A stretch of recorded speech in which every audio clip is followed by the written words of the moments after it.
വിദ്യാലയ കലാസാഹിത്യ വേദി വിദ്യാലയത്തിലെ വിവിധ ഘട്ടങ്ങളിൽ വഹിക്കുന്ന പങ്ക് വളരെ വലുതാണ്. കുട്ടികളുടെ സർഗശക്തിയെയും ഭാഷാ വൈദഗ്ധ്യത്തെയും വളർത്തി എഴുത്ത്, വായന, നോവൽ, നാടകം, സംഗീതം തുടങ്ങിയവയിലൂടെ കുട്ടികളുടെ സ്വന്തം ആശയങ്ങളും വികാരങ്ങളും പ്രകടിപ്പിക്കുവാനും അതിനാവശ്യമായ ആത്മവിശ്വാസം പകർന്നു നൽകി കുട്ടികളുടെ സമഗ്രമായ വ്യക്തിത്വ വികാസം നേടിക്കൊടുക്കുവാനും വിദ്യാലയ കലാസാഹിത്യ വേദി കുട്ടികളെ സഹായിക്കുന്നുണ്ട്. അതുപോലെ തന്നെ കലകളിലൂടെയും സാഹിത്യത്തിലൂടെയും വിദ്യ നേടുന്ന കുട്ടികൾ മനോഹരമായ രീതിയിൽ വിദ്യ നേടുകയും വിദ്യാഭ്യാസം രസകരമാക്കുവാൻ കുട്ടികൾക്ക് അത് സഹായകരമാവുകയും ചെയ്യുന്നുണ്ട്. അതുപോലെ തന്നെ വിദ്യാലയ ജീവിതത്തിലെ പഠനത്തെക്കാളപ്പുറം കുട്ടികൾക്ക് വേണ്ടത് വ്യക്തിത്വ വികാസത്തിനും സർഗാത്മക ശക്തിയും വേണ്ടിയാണ്. അതിന് വളരെയധികം സഹായിക്കുന്ന ഒരു ഘടകമാണ് വിദ്യാലയത്തിലെ ക്ലബ്ബുകൾ. ഓരോ വിദ്യാർത്ഥികളിലും വൈവിധ്യമാർന്ന കഴിവുകളും ശേഷികളുണ്ട്. അത് കണ്ടെത്തി കുട്ടികളുടെ ആ ശേഷികളെ വളർത്തിക്കൊണ്ടുവരുവാനും അത് വികസിപ്പിക്കുവാനും സഹായിക്കുന്നത് ക്ലബ്ബുകളാണ്. അതുപോലെ തന്നെ കുട്ടികൾക്ക് പുതിയ ശേഷികൾ പകർന്നു നൽകുവാനും കുട്ടികൾക്ക് ആവശ്യമായ പുതിയ സൗഹൃദങ്ങൾ നൽകുവാനും ഈ ക്ലബ്ബുകൾ നമ്മളെ സഹായിക്കുന്നുണ്ട്. ഇന്ന് ഈ അവസരത്തിൽ ഞാൻ ഇതിൽ നിക്ഷിപ്തമായിരിക്കുന്ന കർത്തവ്യത്തിലേക്ക് കടന്നുകൊള്ളട്ടെ. ഇന്നത്തെ ഈ യോഗത്തിന്റെ അധ്യക്ഷപദം അലങ്കരിക്കുന്നത് നമ്മുടെ പ്രിയങ്കരനായ PTA president Shri Jijo George ആണ്. അദ്ദേഹത്തെ ഏറെ സ്നേഹത്തോടെ ഈ വേദിയിലേക്ക് ഞാൻ സ്വാഗതം ചെയ്യുന്നു. മറിമായം, സിനിമാല തുടങ്ങിയ ജനപ്രിയ പരിപാടികളുടെയും സിനിമയുടെയും സ്ക്രിപ്റ്റ് റൈറ്ററും TS അധ്യാപകനുമായ ശ്രീ അഗസ്റ്റിൻ മുലവിളി സാറാണ്. അദ്ദേഹത്തെ ഏറെ സ്നേഹത്തോടെ ഈ വേദിയിലേക്ക് സ്വാഗതം ചെയ്യുന്നു.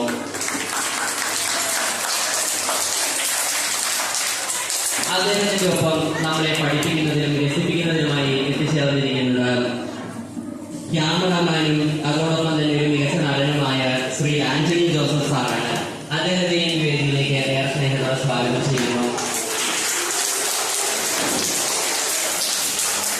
ഇതൊക്കെ സ്വാഗതം ചെയ്യാനുള്ളത് നമ്മുടെ ഏറെ പ്രിയങ്കരനായ ശ്രീ ലീതയാണ്. നമുക്കറിയാം, നമ്മുടെ എല്ലാ പ്രവർത്തനങ്ങളിലും ഒരു ചെറു പുഞ്ചിരിയോടെ നമുക്ക് മുന്നേ ആദ്യമേ അറിയിച്ച് നമുക്ക് മാതൃക നൽകുന്ന നമ്മുടെ പ്രിയങ്കരായ സിസ്റ്ററിനെ ഈ വേദിയിലേക്ക് ഏറെ സ്നേഹത്തോടെ സ്വാഗതം ചെയ്യുന്നു.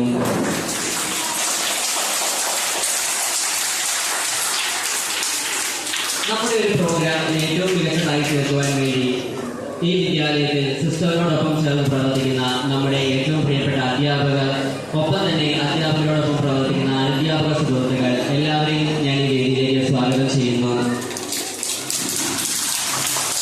ഒരു പ്രോഗ്രാം ഏറ്റവും മികച്ചതായി തീരുന്നത് അതിന് നല്ല പ്രേക്ഷകരും ശ്രോതാക്കളും ഉണ്ടാകുമ്പോഴാണ്.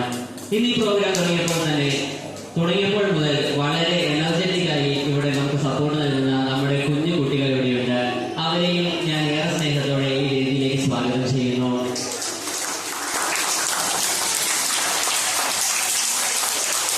എല്ലാവരെയും ഒരിക്കൽ കൂടി ഈ പ്രോഗ്രാമിലേക്ക് സ്വാഗതം ചെയ്തുകൊണ്ട് ഞാൻ നിർത്തുന്നു. നന്ദി.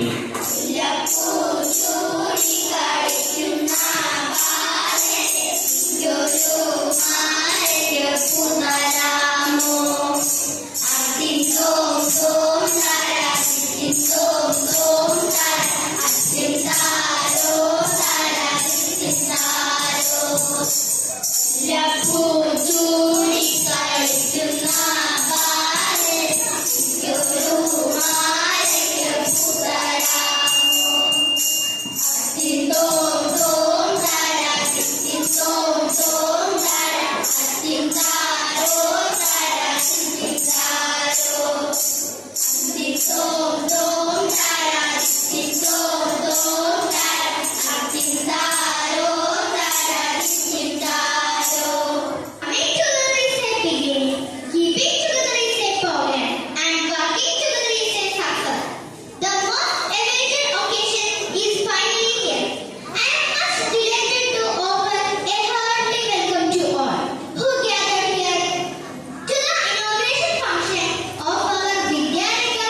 സൗണ്ടിലുള്ള ഗുഡ് മോർണിംഗ്.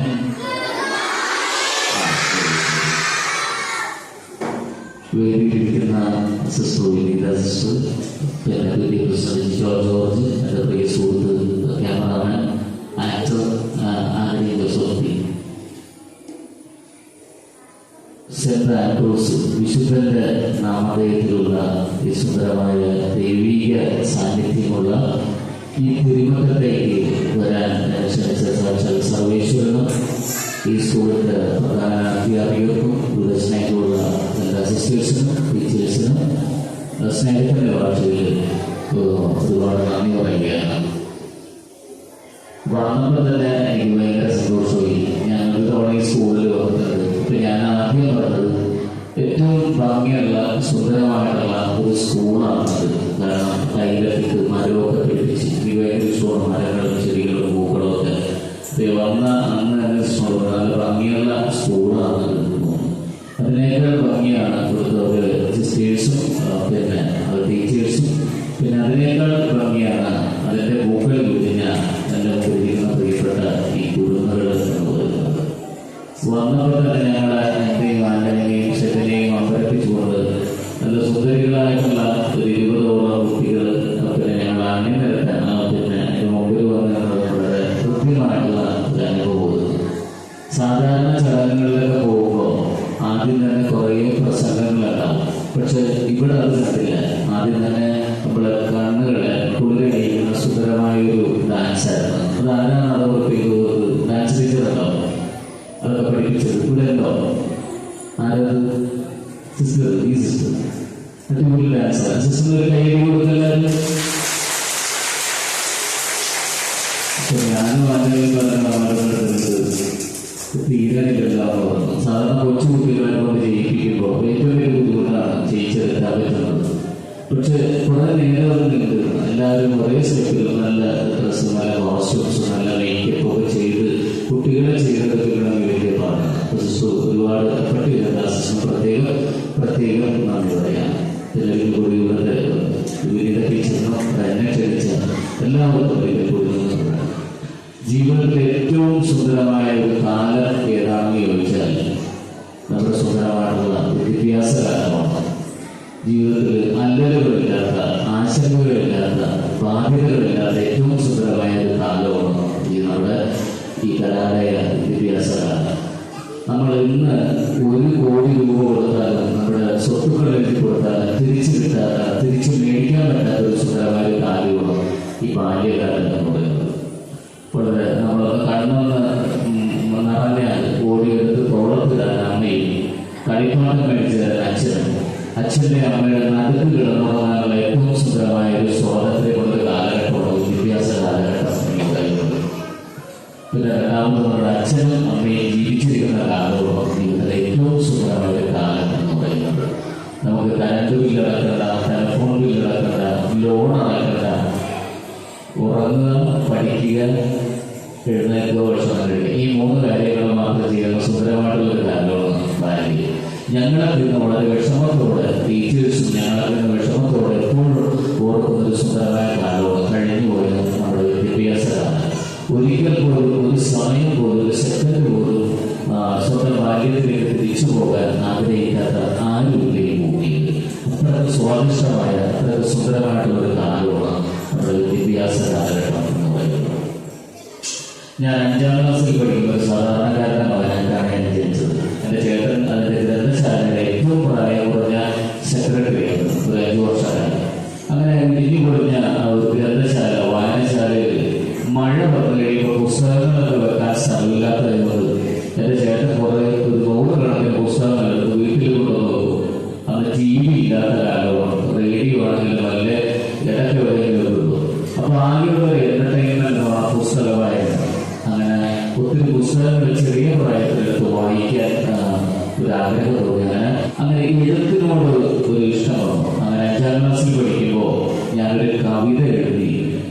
പിന്നെ പൂമ്പാറ്റ TV നമ്പർ 26 കോട്ടയം 1 എന്നതിൽ പൂമ്പാറ്റ അയച്ചു കൊടുത്തു. ആരെങ്കിലും പ്രസിദ്ധീകരിക്കുന്നത്. അങ്ങനെ ഓരോ ആഴ്ചയിൽ അന്ന് പൂമ്പാറ്റയിലേക്കും ബാലങ്ങളിലേക്കും കവിതകൾ അയക്കുമ്പോൾ നമ്മുടെ അഡ്രസ്സ് കൂടിയുള്ള ഒരു കവർ ഉപയോഗിച്ചു കൊടുക്കണം. അവർക്ക് ഇഷ്ടമല്ല വരാൻ വേണ്ടിയാണ് വന്നത്. അങ്ങനെ ഒരു 36 കവിതകൾ എഴുതി 36 തിരിച്ചു പോകുന്നു. റബ്ബർ മതിലിട്ട് കഴിയുമ്പോൾ തിരിച്ചു വരുന്നവരെ അങ്ങനെ സങ്കടപ്പെട്ടിരിക്കുമ്പോഴാണ് അമ്മ പറഞ്ഞു, നീ ഒരു നോവൽ എഴുത് എന്ന് പറയും. അങ്ങനെ ഒരു നോവൽ ലാസ്റ്റ് അതുകൂടി പ്രസിദ്ധീകരിച്ചതിൽ പിന്നെ എഴുതൂല്ല എന്ന് പറയുന്നത് പൂമ്പാറ്റയ്ക്ക് വീണ്ടും ഒരു കവിത എഴുതി കൊടുത്തു. ആ കവിത വേറെ ഒന്നും എഴുതില്ല. പച്ചക്കറികളുടെ അമ്മയത്, പച്ചക്കായിന്റെ അമ്മയത്, പച്ചമുളകിന്റെ അമ്മയത്, പച്ചച്ചിരുന്ന ചന്തയല്ലോ എന്ന് പറയുന്നത് 4 വരി കവിതയായിരുന്നു. ഒരു 2 ആഴ്ച കഴിയുമ്പോഴേക്കും നമ്മുടെ ബാലസാഹിത്യ സിപ്പി പള്ളിപ്പുറം സാറിന് ഒരു കത്ത് വന്നു. പ്രിയപ്പെട്ട അഗസ്റ്റിൻ, നിങ്ങളുടെ കഥ ഈ ആഴ്ച പൂമ്പാറ്റയിൽ പ്രസിദ്ധീകരിക്കുന്നുണ്ട്, കൂടെ ഒരു 30 രൂപയുടെ മണിയോടും അയക്കുന്നുണ്ട്. അങ്ങനെ ഒരു കത്ത് കിട്ടിയിരുന്ന നിധി പോലെ സൂക്ഷിക്കുന്നതാണ്. അങ്ങനെയാണ് എഴുത്തിനോട് ഇഷ്ടമാണ്. പിന്നെ ഒരു ആത്മാർത്ഥമുള്ള ജോലിക്കാരനായതുകൊണ്ട് ഞാൻ കള്ളനല്ലെന്നും ഞാനൊരു തരികിട പരിപാടിയുടെ കാര്യമായിട്ടാണ് വന്നത്. അവസാനം പോലീസുകാർക്ക് രക്ഷപ്പെടും. അപ്പൊ പോലീസുകാരൻ എസ് ഐ ചോദിച്ചു, തരികിട സംഭവമാണെങ്കിൽ ക്യാമറ എവിടെയെന്ന് ചോദിച്ചു. നമ്മൾ ഇവിടെ കിടക്കണമെന്ന് പറഞ്ഞാൽ ക്യാമറ കാണിച്ചത് ക്യാമറയില്ല, വണ്ടിയില്ല. അവിടെ ഈ പുറത്തോട്ട് കാണിച്ചത് ഇവിടെ ഇല്ല. അപ്പോൾ പോലീസുകാർ വന്നിട്ട് തട്ടിപ്പായിരിക്കും, നമുക്ക് സ്റ്റേഷനിലേക്ക് കൊണ്ടുപോകാമെന്ന് പറഞ്ഞ് സ്റ്റേഷനിൽ എത്തിയപ്പോഴാണ് ഒരു അരമണിക്കൂർ കഴിഞ്ഞ് ചാനലിന്റെ എത്തി ക്യാമറയിൽ പിന്നെ യൂണിറ്റ് ചെയ്തു. അത് തരികിട പരിപാടിയാണ്. പിന്നെ സ്പെഷ്യൽ CIയുടെ പെർമിഷനൊക്കെ ഉള്ളതുകൊണ്ടാണ്. ഇയാൾ ഒരുപാട് തല്ലുകൊണ്ടുള്ളത്. അങ്ങനെയാണ് ടിവിയുടെ മുമ്പിലേക്ക് ആദ്യമായിട്ട് ഞാൻ വന്നത്. അതിനുശേഷം വീണ്ടും ചെറിയ മാഗസിനിലൊക്കെ എഴുതുന്നു, മലയാള പത്രത്തിലൊക്കെ എഴുതുന്നു. അങ്ങനെ എഴുതിക്കൊണ്ടിരിക്കുമ്പോൾ 23ാമത്തെ വയസ്സിലാണ് ഏഷ്യനെറ്റിൽ ഒരു പരസ്യം ഞാൻ കണ്ടു. എഴുത്തുകാരെ ആവശ്യമുണ്ടെന്ന് പറഞ്ഞത്. വേറെ 250 രൂപ തിരുവനന്തപുരത്ത് പുളിയരക്കോണം എന്ന് പറഞ്ഞ ഏഷ്യനെറ്റിന്റെ ചാനലിലേക്ക് ഞാൻ വണ്ടി കയറി. അവിടെ ചെന്നപ്പോഴാണ് പണ്ടൊരു സ്ത്രീ എന്ന് പറയുന്ന സീരിയൽ ടിവിയിലുണ്ടായിരുന്നു. സ്ത്രീകളൊക്കെ കണ്ടിട്ടുണ്ടാവില്ലേ? അത് വേറൊരാളാണ് എഴുതിയിരുന്നത്. പക്ഷെ അയാളുടെ ചാനലുമായിട്ട് ഒരു ചെറിയൊരു ഇഷ്യൂ ഉണ്ടായിട്ട് പോയി. അതുകൊണ്ട് അതിന്റെ തുടർ എപ്പിസോഡുകൾ എഴുതാനാണ് ഞാൻ. എനിക്ക് 23 വയസ്സുള്ളൂ, എനിക്ക് ജീവിതകഥകളൊന്നും അറിയില്ല. അങ്ങനെ നിങ്ങൾ എഴുതി നോക്കൂ. അങ്ങനെ ഒരു 15 ദിവസം അവിടെ നിന്ന് ഒരു 10 എപ്പിസോഡ് ഞാൻ എൻ്റെതായ രീതിയിൽ എഴുതി കൊടുത്തു തോന്നുന്നു. ഒരാഴ്ച കഴിഞ്ഞപ്പോൾ ഏഷ്യനെറ്റിൽ വിളിക്കുകയും നിങ്ങൾ എഴുതിയതൊക്കെ ഭയങ്കര ഇഷ്ടമായിട്ടുണ്ട്, നിങ്ങൾക്ക് വേണമെങ്കിൽ എറണാകുളത്ത് ഏഷ്യനെറ്റിൽ ജോലി ചെയ്യണം, അല്ലെങ്കിൽ തിരുവനന്തപുരത്ത്. അങ്ങനെ ഒരു 14 വർഷം ഏഷ്യനെറ്റിൽ എഴുത്തുകാരനായിട്ട് ജോലി ചെയ്തു. ഒത്തിരി പിന്നെ സീരിയലുകൾ എറണാകുളത്ത് നിന്ന് എഴുതാൻ പറ്റി.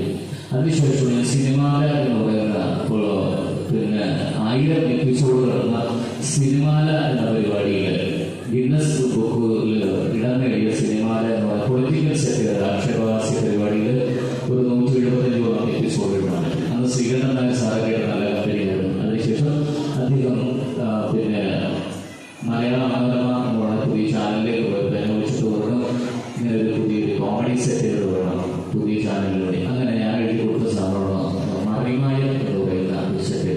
അതിന് കുറേ നാൾ ജോലി ചെയ്താൻ പറ്റി. മലയാളത്തിൽ 2 സിനിമകൾ തിരക്കഥകൾ എഴുതാൻ പറ്റി. അങ്ങനെ ഒത്തിരി രാജ്യങ്ങളിലൊക്കെ പ്രശസ്തരോടൊക്കെ പോകാൻ പറ്റിയ ജീവിതത്തിൽ ഏറ്റവും വലിയ ഭാഗ്യമാണ്. അപ്പം എൻ്റെ ഒരു വാശിയായിരുന്നു എഴുത്തുകാരനാകണം, ഒരു സിനിമയിൽ എഴുതണം, ചാനലൊക്കെ വർക്കിനാകുന്ന ഒരു ആഗ്രഹമാണ്. നിങ്ങളുടെ കുട്ടികൾക്കും ഒത്തിരി ആഗ്രഹങ്ങൾ വേണം. ഒത്തിരി പേര് ഫോണിൽ കഴിക്കുന്നവരാണെന്ന് അറിയാം, അതൊക്കെ നല്ല കാര്യം. പക്ഷെ അതോടൊപ്പം തന്നെ നമുക്ക് നന്നായിട്ട് സംസാരിക്കാനൊക്കെ വേണമെങ്കിൽ നമ്മുടെ നല്ല നല്ല പുസ്തകങ്ങളെടുത്ത് വായിക്കുക. പിന്നെ നിങ്ങളുടെ അമ്മമാരെ പോലെ സ്നേഹിക്കുന്ന ഒത്തിരി നല്ല ടീച്ചർ പ്രധാനം ചെയ്യുക.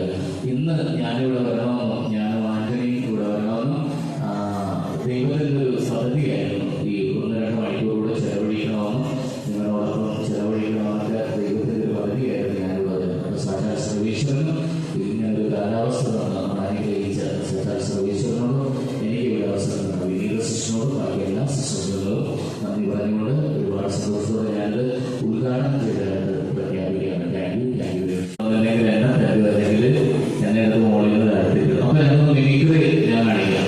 ഓക്കെ, നിങ്ങൾക്ക് മനസ്സിലാവുന്നില്ല. മിമിക്രി കാണിക്കട്ടെ, അതൊന്നാണ് കാണിക്കട്ടെ. ആദ്യമായിട്ട് മൃദംഗം എന്ന് പറയുന്ന ഒരു ഇൻസ്ട്രുമെന്റ് നിങ്ങൾക്കറിയാം. ഞാൻ കൊടുക്കുന്നത് അറിയാൻ പാടില്ലേ? അതിന് ശബ്ദം കൊടുക്കല്ലേ?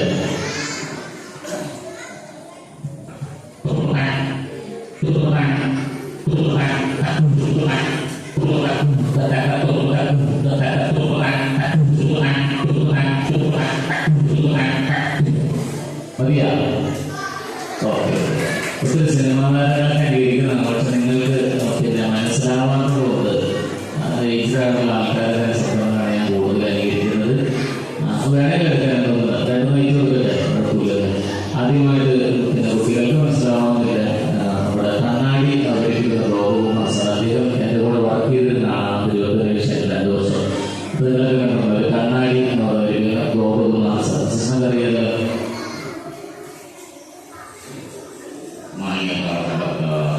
കണ്ണാടിയിലേക്ക് നമസ്കാരം. കണ്ണാടി ആരംഭിക്കുന്നതിന് മുമ്പ് കത്ത് വായിക്കാം. ദുബായിൽ നിന്നും റഹ്മാൻ എഴുതിയ കഥാസാർ പാവപ്പെട്ട ഒരു ചെറുപ്പക്കാരൻ വീട് വയ്ക്ക് കൊടുക്കുന്നതിന് വേണ്ടി 15 ലക്ഷം രൂപ ഞങ്ങൾ പ്രവാസികളായിട്ടുള്ള മലയാളികളായി തീർന്നു. ആ പാവപ്പെട്ട ചെറുപ്പക്കാരൻ്റെ പേര് എന്താണ് എന്നാണ് അറിയേണ്ടത്. ആ പാവപ്പെട്ട ചെറുപ്പക്കാരൻ്റെ പേര് DN ഗോപകുമാർ. അദ്ദേഹത്തിൻ്റെ വീട് പണിയാൻ ആദ്യം നടക്കുന്നത്. കത്തുകൾ അയക്കണമെന്നല്ല, പൈസ മാത്രം അയച്ചുകൊണ്ടിരിക്കാം. അടുത്തത് വായിക്കാം.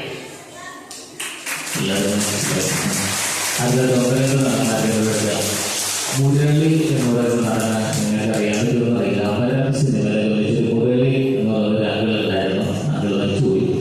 അപ്പോൾ മുരളി എന്ന് പറയുന്ന അങ്കിളെ ചത്ത് ഒരാളെ കൈയടിക്കാനുള്ള ടീച്ചറൊക്കെ കൈയടിയിട്ട് ഇതുവരെ അടിച്ചിട്ടും കൂടിയില്ല.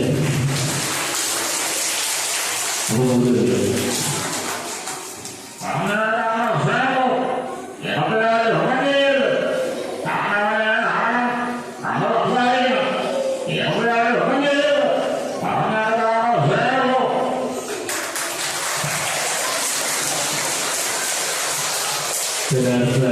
പൂജപ്പരവി എന്ന് പറയുന്ന പഴയ നടനുണ്ടായിരുന്നു. അദ്ദേഹത്തെ ഞാൻ ഏഷ്യനെതിരെ ശബ്ദം കൊടുത്തിട്ടുണ്ട്. മുഹൂർത്തം എന്ന് പറയുന്ന ചെറിയ അദ്ദേഹത്തിന് മോണിയാൽ പറഞ്ഞിട്ട് 15 എപ്പിസോഡ് കൊണ്ട് ഞാൻ അപ്പോൾ പൂജപ്പരവി പഴയ ലാസ്റ്റ് നടനാണ്.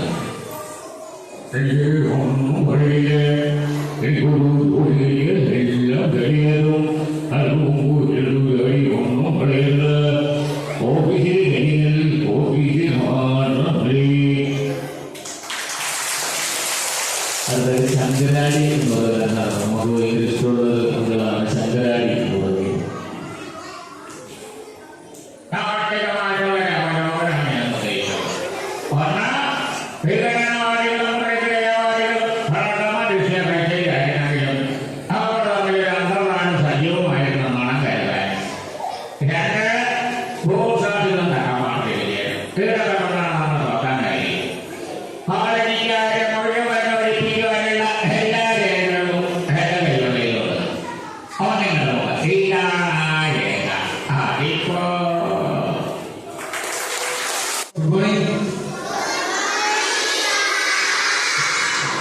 ഭയങ്കര എനർജിയാണല്ലോ നിങ്ങൾ. ഇതൊരു 4ഓളം സിനിമകളിപ്പോൾ കഴിഞ്ഞു. ഇപ്പൊ ചെയ്തുകൊണ്ടിരിക്കുന്നത് രാജകന്യക എന്ന് പറയുന്ന മൂവിയാണ്. രാജകന്യക മൂവിനെ പറ്റി കേട്ടിട്ടുണ്ടോ? ഇത് ഒരു മാതാവിന്റെ സിനിമയാണ് സിസ്റ്ററെ. നമ്മള് ഒരു 30 വർഷം ബാക്കിലും 30 വർഷം പ്രസന്റ് സിറ്റുവേഷൻ നടക്കുന്ന ഒരു കഥയാണ് നമ്മളിതിൽ പറഞ്ഞു പോകുന്നത്. വലിയൊരു സിനിമയാണ്. വിക്ടർ ആദം എന്ന് പറഞ്ഞ ആളാണ് അത് ഡയറക്റ്റ് ചെയ്തത്. അപ്പോൾ നിങ്ങളെപ്പോലുള്ള കുറേ കുട്ടികൾ അതിൽ അഭിനയിച്ചിട്ടുണ്ട്. എല്ലാവരും ഉഷാറാണോ? നിങ്ങൾക്ക് മൊബൈൽ ഇഷ്ടമാണോ? എല്ലാവരും എല്ലാ ദിവസവും കളിക്കാറുണ്ടോ മൊബൈലിൽ? എന്താ കളിക്കുക? ഗെയിമാണോ, റേസാണോ, എന്താ കളിക്കുന്നത്? വീട്ടില് പപ്പയും മമ്മിയൊക്കെ തരുമോ അതിന് മൊബൈല്? ഞാൻ ഈ അടുത്ത് നമ്മുടെ കപ്പയുടെ സ്ക്രിപ്റ്റ് റൈറ്റേഴ്സ് പറഞ്ഞിട്ട് മലപ്പുറത്ത് ഒരു ആൽബം, അതായത് ഒരു ഫുട്ബോളിനെ ബേസ് ചെയ്തിട്ടുള്ള ഒരു ആൽബം എടുക്കാനായിട്ട് പോയി. അവിടെ ചെന്നപ്പോൾ നമ്മുടെ സാറ് പറഞ്ഞ പോലെ ക്ലബ്ബുകളുടെ ഇമ്പോർട്ടൻസ് എന്താണെന്നുള്ളത് അന്നാണ് എനിക്ക് കൂടുതൽ വ്യക്തമായത്. ഒരു ഫുട്ബോൾ കളിയുടെ ഭാഗമായിട്ടുള്ള സ്റ്റോറിയാണ് അതിൽ പോകുന്നതെങ്കിലും ബാസിദ് എന്ന് പറയുന്നൊരു ഗന്ധ ഡോക്ടർ അയാളുടെ മകന് വേണ്ടി ചെയ്ത സ്റ്റോറിയായിരുന്നു. വളരെ തട്ടുപൊളിപ്പൻ അടിപൊളി സോങ്ങാണ്. അതിപ്പോൾ അടുത്ത് റിലീസാവും. അതിൻ്റെ ഭാഗമായിട്ട് ഞാൻ അവിടെ ക്ലബ്ബുമ്പോൾ ടർഫിൽ നിറയെ പിള്ളേരാണ്. ഇതേപോലെ 19ഓളം പിള്ളേരുണ്ട് അവിടെ ഫുട്ബോൾ കളിക്കാനായിട്ട്. രാവിലെ 7 മണി മുതൽ 9 മണി വരെ രാത്രി അവർ നിന്നിരുന്നു. അപ്പോൾ ഞാൻ ചോദിച്ചു, എന്താണ് ഇത്രയും പിള്ളേരെ ഇതേപോലെ കിട്ടാനുള്ള കാരണം എന്താണെന്ന് ചോദിച്ചു. അപ്പോൾ അവർ പറഞ്ഞു, അതിന് കോർഡിനേറ്റർ ബാസിൽ പറഞ്ഞു, മാതാപിതാക്കള് മക്കൾക്ക് മൊബൈൽ അഡിക്ഷൻ ഒഴിവാക്കാൻ വേണ്ടിയിട്ട് ഫുട്ബോൾ പോലെയുള്ള മറ്റു പരിപാടികളിലേക്ക്, ഫുട്ബോള് അതേപോലെ തന്നെ കരാട്ടെ അങ്ങനെയുള്ള പോലെയുള്ള ആക്ടിവിറ്റീസിലേക്ക്, സ്കില്ലായിട്ടുള്ള ആക്ടിവിറ്റീസിലേക്ക് മാറ്റുകയാണ്. അപ്പൊ അതുകൊണ്ട് അവരുടെ മൊബൈൽ അഡിക്ഷൻ ഒരുപാട് കുറയുന്നതായിട്ട് അവർക്ക് വരികയും അവർ പഠിത്തത്തിൽ കൂടുതൽ ശ്രദ്ധ കൊടുക്കുകയും ഒക്കെ ചെയ്തിരുന്നു എന്നുള്ളതാണ് അവര് പറഞ്ഞത് വെച്ചിട്ടും എനിക്ക് മനസ്സിലാക്കാനും കഴിഞ്ഞത്. അങ്കിൾ ചെയ്തൊരു ചെറിയൊരു ഷോർട്ട് ഫിലിം ഉണ്ട് കുട്ടികൾക്ക് വേണ്ടിയിട്ട്. അതായത് മക്കളെല്ലാവരും ചെറുപ്പകാലം മുതലേ, സ്കൂൾ തലം മുതലേ നമ്മൾ സെൽഫ് ഡിഫെൻസ് പഠിക്കണം എന്നുള്ളൊരു ഷോർട്ട് ഫിലിം. നിങ്ങൾക്കത് കാണാൻ പറ്റുമോ? ഞാൻ അധികം സമയം കളയുന്നില്ല. എല്ലാവരും ഡിസ്റ്റർബ്ഡാണ്. ചിലപ്പോൾ പ്രധാന അധ്യാപിക, ടീച്ചേഴ്സ്, സിസ്റ്റേഴ്സ് എല്ലാവർക്കും നന്ദി പറയണം. ഇതേപോലത്തെ ഒരു വേദിയിൽ ക്ഷണിച്ചതിന്, പ്രത്യേകിച്ച് അഗസ്റ്റിൻ മൂലമണി ചേർന്ന് ഞങ്ങൾ ഒരുപാട് കാലത്ത് സൗഹൃദങ്ങളാണ്. ഏറ്റവും സ്നേഹം പറഞ്ഞ നമ്മുടെ ക്ഷണം സ്വീകരിച്ച് വിദ്യാലയം കലാസാഹിത്യത്തിലെ ആദരായി ചേർന്ന അഗസ്റ്റിൻ മൂലമണി സാറും ആന്റണി സാറും പ്രിയപ്പെട്ട ടീച്ചേഴ്സിനും പ്രിയപ്പെട്ടവർക്കും നന്ദി പറയുന്നതാണ്. നമ്മുടെ വിദ്യാരംഗ കലാസാഹിത്യവേദിയിൽ ഉദ്ദേശിക്കുന്നത് നിങ്ങളുടെ കഴിവുകളും കലാപരമായ കഴിവുകളും വിദ്യാഭ്യാസപരമായ കഴിവുകളും വളർത്തിയെടുക്കുന്നതിനും നിങ്ങളുടെ കുഞ്ഞു മനസ്സിൽ നല്ല നല്ല അറിവുകൾ വളർന്ന് വരുവാൻ വേണ്ടി നടത്തപ്പെടുന്ന പ്രോഗ്രാമാണ്. നിങ്ങളുടെ കുഞ്ഞു മനസ്സിൽ ഏറ്റവും നല്ല അറിവുകളും നല്ല കലാപരമായ കഴിവുകളും നല്ല പ്രോഗ്രാം ആയിട്ട് അവതരിപ്പിക്കാനുള്ള ഒരു വേദിയുമായി ഈ വിദ്യാരംഗ കലാസാഹിത്യ വേദി കുട്ടികളുടെ പ്രോഗ്രാം ആവട്ടെ എന്നാഗ്രഹിക്കുന്നു. ഏറ്റവും നല്ല രീതിയിൽ ബാല്യകാലം മുതലുള്ള ഓരോ ജീവിതത്തിലും മിമിക്രിയിലൂടെ ഏറ്റവും ഭംഗിയായി നിങ്ങൾക്ക് വേണ്ടി ക്ലാസ് എടുത്ത അഗസ്റ്റിൻ മൂലമണി സാറും ആന്റണി സാറും വളരെ സ്നേഹത്തോടെ നന്ദി പറയുന്നു. ഈ പ്രോഗ്രാം ഏറ്റവും ഭംഗിയായി നടത്തുന്നതിന് വേണ്ടി പ്രോത്സാഹനം നടത്തിയ ടീച്ചേഴ്സിന്, കുട്ടികൾക്കും നന്ദി കൊടുത്തുകൊണ്ട് നിർത്തുന്നു. നന്ദി.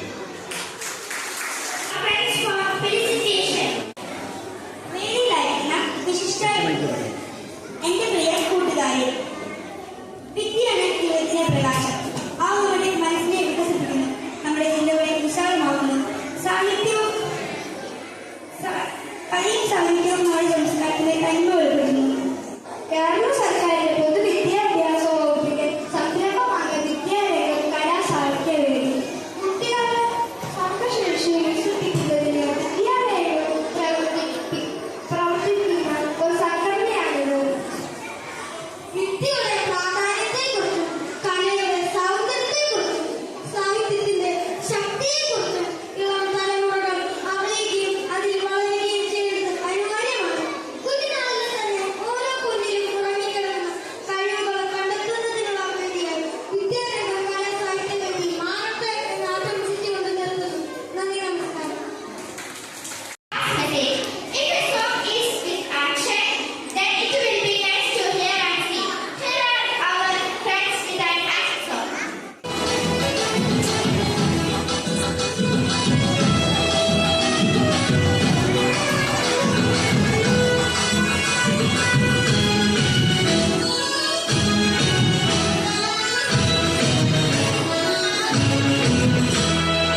വിപരീതമാണ്.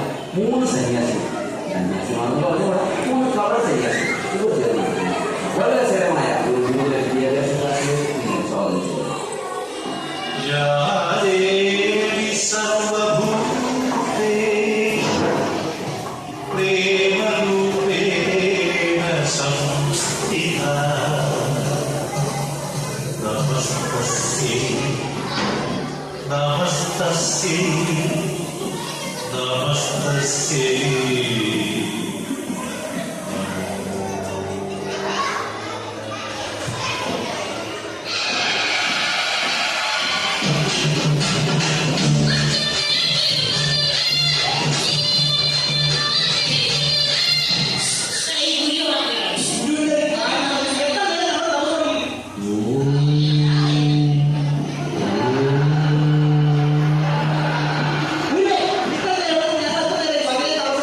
എവിടെ പോയി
Thank you.